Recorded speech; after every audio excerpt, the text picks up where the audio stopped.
Hi, welcome to my podcast on mental health. But before we get into that, what's brain and sticky? A stick! Hey! Okay, why am I joking on a podcast about mental health? Well, the reason is mental health is serious, but we don't have to make it serious when we're looking at personal development. Mental health is something that is in the media a lot, in the news a lot. But I think where certainly in the recruitment industry, people are not quite catching on. It's a skill where you've got to upskill to improve your mental health. So it's something you should be looking at personal development on. This podcast being one of them. What is the reason why I'm doing something on mental health? Well, it holds a lot of importance to me personally. My dad got institutionalised 3 times, tried to commit suicide twice. The last time I was old enough to get him help, and I got him the help that he needed, and he went on to live a very happy life. I personally have suffered mental health because it tends to be hereditary. After about 3 years of recruitment, I had a bit of a, not quite a breakdown, but I was suffering from really strong floating anxiety, and the doctor at the time just gave me some diazepam, which are basically tranquilizers, no use to anybody. Met a cognitive behavioural therapist to help me understand why I was feeling the way I was feeling and what parts of my life were causing it.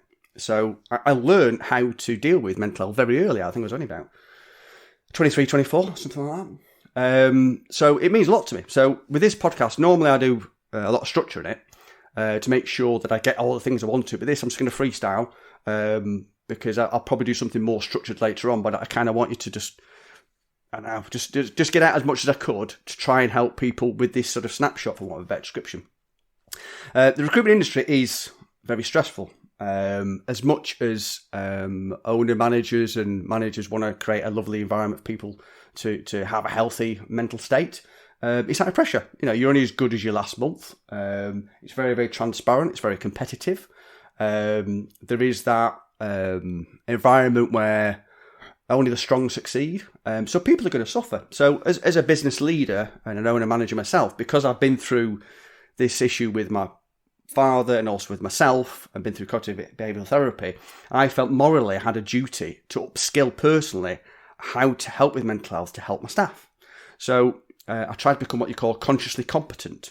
So although I was fairly good at managing my own mental health, it was understanding how I was doing that to help others.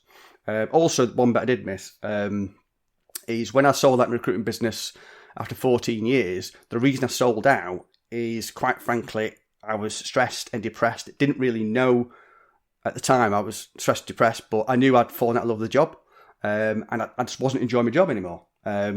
Fortunately, I had some peers around me where I could talk to them and say, okay, well, I've got myself to the point I can exit the business, but what do I do next?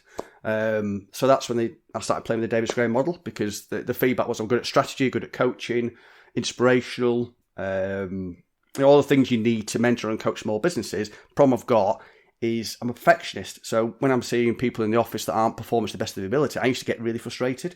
And I'm the worst manager for myself. I'm hard on myself, but that meant I had to hold that back managing other people, because you can't expect the same from other people as you can from yourself. Otherwise, they'd be where I was, which is running a very successful business. So, so I want to become consciously competent to be able to help the staff. Looking into some of the things that can help recruiters with mental health, and one of them is good time management. Because if you have good time management, you're going to be more efficient, but also you should be able to go home at night and switch off. And one of the things that business owners should do, recruiters should do, is do a things to do list before you go home. So you've got things all in your head, what you need to do, write them all down, prioritise them 1 to 10, or just priority 1, 2, 3, or 4, whatever it might be. And then when you go home, you can feel like you can switch off. So rather than things going around, I've got to do this tomorrow, I've got to do this tomorrow, whatever it might be, is you can kind of switch off. And it's switching off that's important, because you've got to be able to stop thinking about work at some point. It's not healthy carrying on thinking about work at night, because your brain's got to stop. And as a business owner, business leader, it's dead easy to do it all the time. Also as a recruiter, because you're playing with LinkedIn, you're playing with your emails, whatever it might be. So you've got to really switch off, but also helps you in the morning, because you get to work and you've already got your day planned out. So you can crack on and get stuff achieved. So good time management helps a lot. And also KPIing yourself, because you can't necessarily rely on a manager or the owner of the business to give you good KPIs. I've done plenty of blogs on KPIs and how effective they can be if they're used correctly. But how I used to manage myself used to help me achieve more and felt more relaxed about my job, because I'll target 3 things that are going to make me the most money that month, whether it be candidate attraction, vacancy attraction, interviews is always one. But it allows you that when things aren't going so well, you concentrate on what's going to make you money. So rather than worrying about what's on the board, what's been placed, what makes you money? Finding good candidates that month because you've got vacancies, interviews, so on and so forth. So rather than trying to catastrophize about looking at the board and seeing what's going to come in, whatever it might be, just keep doing what you're doing. As my previous non-exec used to say, to stick to your knitting. So just do what you're good at and it'll come. So that's another tip for recruitment consultants. The other one is more of a lifestyle thing which applies to anybody. Is work hard, play hard sounds good, but if play hard means drinking like I used to, quite frankly, a shitload, and partying at weekends like, it's New Year's Eve, it ain't good for you. Because if you're taking anything that artificially relaxes you, you get what's called the elastic band effect. And what I mean by that is if you have elastic band, you pull it down, let it go, it snaps up. So if you've got something that relaxes you artificially, when it leaves your body, it leaves you hypersensitive, from what a better description. So if any of you out there are big party animals, you know about the fear which you get after you've been partying, because your body is hypersensitive because it's been tranquilized. So, indulging doesn't help. One of the things that really does help is exercise. And recruiters say it, recruitment business owners say it, I haven't got time. What a sack of shit. Okay, some of the best business leaders in the world, best leaders of the countries, like Barack Obama, used to find half an hour a day. Dwayne Johnson, who I think is awesome, he finds an hour a day to exercise. You can always find an hour a day because it's investing in you. It's good for your physical health, but it's brilliant for your mental health because it burns off adrenaline, burns off cortisol, gives you the endorphins and dopamine and all the great stuff that makes you feel good. So exercise is important. Even if you're just literally going to chuck on your trainers, 20 minutes a day, go for a run. Do that. It's much better than having a drink. I used to drink a lot when I was younger. And the way I managed it is if I got home from work and I wanted a drink, I'd go, right, I'll go for a run first. If I want a drink after I've been for a run, I'll have a drink. 9 times out of 10, I come back and go, don't want a drink now, I'm fine. So exercise is brilliant as well. The other thing is try and stop playing with your phone. Because, the human brain isn't designed to deal with all the information overload you get through social media, through the television, and all that kind of thing. So try and turn off your phone early. One of the things I do is I've got 2 phones. I have a work phone and I have a social phone. So I turn my work phone off at a certain time at night, usually about 6:30. So I don't do any work. I don't play on LinkedIn. I don't look at my emails. I don't do anything. And at weekends, weekends are my own. Nobody can contact me. So I have 2 different phones. I have a phone number from my mates, who can also ring me at work, obviously. And then, I've got a work one. And it allows me to switch off. Now, some of the tips I'm giving you don't work for everybody because it's a personal thing. But to help you with your mental health, it's understanding the black flags that cause you issues. And some of the symptoms of stress are things like if you struggle with decision making. So if you can't decide what you want for tea and you're spending ages trying to think of it. Now, okay, fair, if you go to a restaurant, you might do that normally anyway, regardless of being stressed. But, if you're really struggling with decision making, if you're struggling with your sleep, if you want to have more sugary foods, because that tends to be as a result of stress. Cortisol in a man can basically give you stomach fat. There's a lot of things that if you understand and you look up some of the symptoms, you'll understand, okay, I'm starting to struggle a bit, and then try and work out what it is. Now, one of the silly things for me was being pissed about my phone until 10 o'clock, 11 o'clock at night.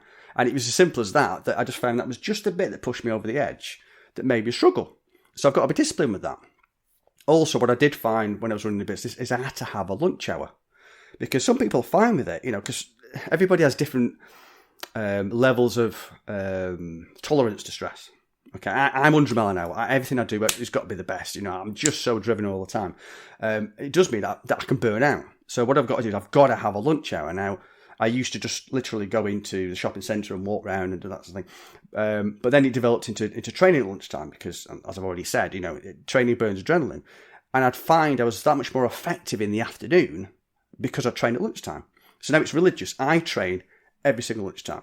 If you contact me and you're interested in talking to me about helping you set up a business and you suggest having a call during lunch hour, what I'll do is I'll move my training session.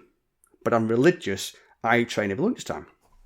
And that's one of the things that that helped me with my heavy drinking at weekends is when I sold the business, it was only after maybe 12 months I realised it's the stress that was making me drink so much at weekends. So I got into endurance and I started doing triathlon, started doing half Ironman, that kind of thing. So, it was that training that gave me something at weekends that meant I didn't have to drink. So, training has become a big part of my life. And it's been massively positive. It's reduced the drinking, helped with stress relief. I raised a lot of money for charity, even though I don't like to talk about it. And I'm a lot fitter. So, exercise for me is part of my thing, but it's not necessarily everybody. It might be going to take the dog for a walk every night, playing with the kids, so you're switching off. You've got to maybe understand yourself what it is that helps you and what it is that makes you struggle. And one of the things you've got to maybe identify as a recruitment consultant and a business owner is there's a tendency to work too hard. Okay, so what you'll do, I've got loads of vacancies in, so I've got to work really hard and fill all these vacancies. So you want to make hay where the sun shines. But the problem is you can fall into the trap of the sun shining all the time. So you're basically busy all the time, and and rather than being unusual, it's the norm, but you deny that it's not the norm, it's unusual. But you've got to understand, yes, you can have busy periods. If you get a lot of really great vacancies, you're going to fill them. If with your business it's going through a period of maybe a transition where you're having to put a lot of work in, we brought in in-house factoring I think about a year ago, and that was like, oh, Jesus Christ, you don't want to do that. It was like an elephant childbirth. It went forever, but it was worth it in the end. But we understood that, okay, we've got to push through this because it's a period of intense capacity that will pass. So, I don't mind working super hard, but I do make sure that it is temporary. I don't kid myself that it's permanent.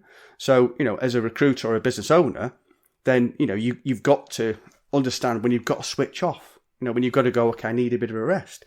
And like I said earlier on, you'll notice the things in your life that are telling you you're a bit stressed. And those are the things that you've got to look out for. But the things like taking holidays.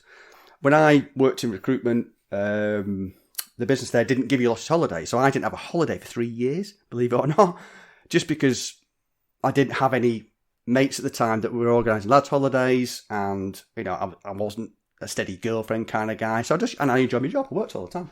But employers give you holidays because you want them, but also because you need them. And when you go on holiday, either turn your phone off or limit yourself to when you're actually working. So the two phones idea that I've got, that works really well for me, not necessarily for everybody, but it works well for me. So it means, okay, if I want to play about on Sky Sports or look at Sky News, wherever it might be, or, Google what something means or something, then I've got a phone there, but I'm not going to be working. So that's the way I worked. My previous business partner, he used to take 6 weeks off during the summer because he had a villa, but he'd work while he was there. He'd work 2 or 3 hours a day, and that meant he was really relaxed. Me, I went on holiday for 2 weeks, phone was off, the place could burn down, and if you can't survive without me, it's not a business worth having.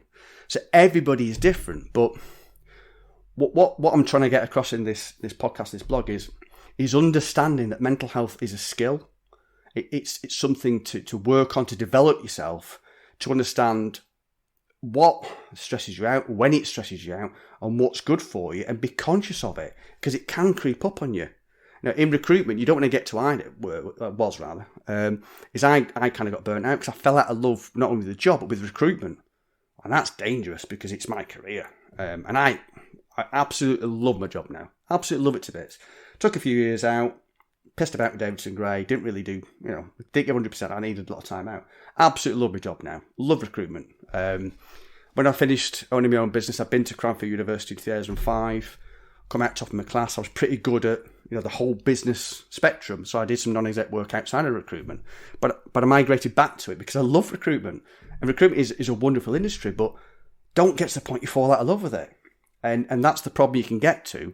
And that's the problem you can get to sometimes when you're going to job merry-go-round, because you're just going from job to job and thinking that you've fallen out of love with recruitment. It might be that you've fallen out of love with that business, or you've fallen out of love with being employed. And I'm not going to get to a sales pitch about being self-employed, because that can be stressful in its own right. And being self-employed, one thing I would say is, when you first set up, is try and get a mentor or a coach, somebody you could talk to that understands the things you're going through, but it's somebody to listen to you, that you feel is listening to what you're saying. And it can help massively. Now, running your own business can be far less stressful than being employed, because you're in charge of it. You're in charge of your destiny, so it's brilliant. But if you're on your own, sometimes it can be stressful because you're on your own. So if you can find somebody you can talk to, a coach or a mentor, preferably somebody with recruitment experience, as in running recruitment businesses, that's the best thing you can do. But the overall message is be conscious of your mental health. Analyse the things that affect it. Analyse things that are good for it. Look for the black flags of when things are creeping up on you. And don't be in denial. Don't try and be an alpha.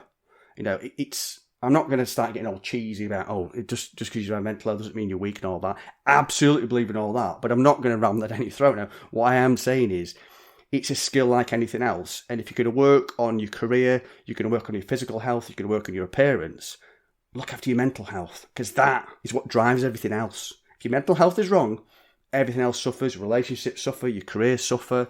You've got to look after your mental health. It's critical you do that. So if you take nothing else from this, is be aware that everybody at some point will probably struggle with it, but you maybe won't know it, you'll deny it, and don't be scared to reach out, and don't be scared to go to the doctors, because some people go, I don't want to go to the doctors, I don't want pills. Well, I had antidepressants early in my career, and it was brilliant. I didn't realise I was depressed. I had the antidepressants, and all it did was reset my biological chemicals, and I stopped taking them. Because sometimes you can get into a distressed, stressed, depressed state, and your body chemicals stick. And the only way you can get rid of it is having some antidepressants that reset it for you. And there's nothing wrong with that. If you've got a headache, you take paracetamol, don't you? So why wouldn't you take that? There's no shame in that. So anyway, I try not to keep the podcasts and blogs too long, because I don't want people to switch off. This is an important subject. Why I want to download and just give you as much information as I could now. So I hope you've enjoyed this. Enjoy the right word? Yeah, I think it is enjoy the right word. If you liked it, all the usual positive reviews on Spotify, YouTube, click the page, follow it, and all that kind of rubbish. If you want the new podcast, new blogs, send me your email address, I'll send them to you. But thank you for listening. Hope it's helped at least some people, and they've done the job properly. See you soon.